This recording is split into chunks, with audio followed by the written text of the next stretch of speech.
বৃষ্টি হচ্ছিল, তাই মনে হলো আজ খিচুড়ি বানালে কেমন হয়। তাই খিচুড়িটা বানিয়েই ফেললাম। চলুন আপনাদের শেয়ার করি।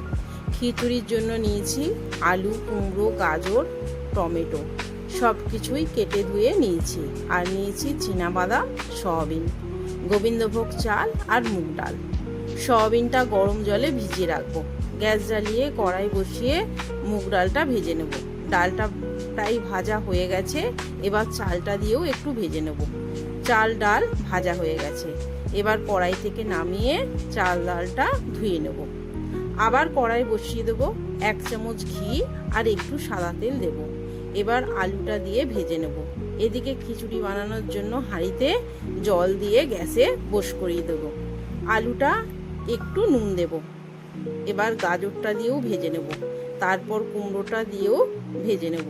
সয়াবিন থেকে জল চিপে দিয়ে দেব, তারপর সবজির সাথে সয়াবিনটা ভেজে নেব। হাঁড়ির জলটা ফুটে গেছে, এবার ধোয়া চাল ডালটা দিয়ে দেব। সবজি ভাজা হয়ে গেছে, এবার হাঁড়ির মধ্যে হলুদ গুঁড়ো আর স্বাদ মতন নুন দিয়ে দেব।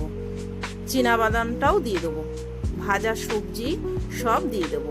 গ্যাস জ্বালিয়ে আবার কড়াই বসিয়ে দেবো।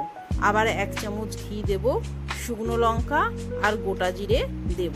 টমেটো কুচিটা দিয়ে অল্প একটু নুন দেব। আদা ও কাঁচা লঙ্কা বাটা 1 চামচ দিয়ে দেব। এবার মশলাটা কষিয়ে নেব।